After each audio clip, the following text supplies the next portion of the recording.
So the WestInvest program was huge. It's a $5 billion worth of economic stimulus designed to transform infrastructure projects across 15 local government areas. So an enormous amount of money across a broad geographical scope at a really challenging time. So 2021, during or just post one of the waves of COVID, we kind of had a few problems across the whole life cycle. So initially it was questioned up front, and then the execution and the allocation has also been questioned. The audit has been really damning, and it actually went to the extent of saying that the program lacked integrity, which is, perhaps as a headline, one of the worst ones that a grant program or a funding program could attract. So the report determined that there actually wasn't adequate research to justify such a large-scale commitment of public money. So it questioned the very process by which the $5 billion was allocated as a pool of money to then be distributed.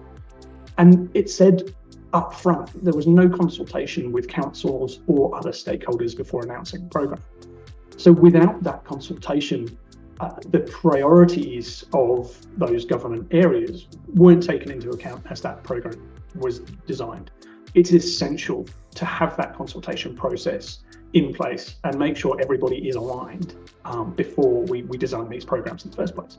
The objectives and focus areas of the programs that were funded were also not aligned, and the decisions by which the funding was allocated across those LGAs, which was very unbalanced, also weren't explained publicly or documented internally. Engaging more grant professionals in the process and having them involved early would have provided the guidelines that, if they were adhered to, would have resulted in a more successful outcome. Just choosing to tackle each of those problems differently with the appropriate consultation would certainly have led to a much better outcome. I think perhaps also one of the challenges here is that an audit obviously is a reflection on where we are now from where we started.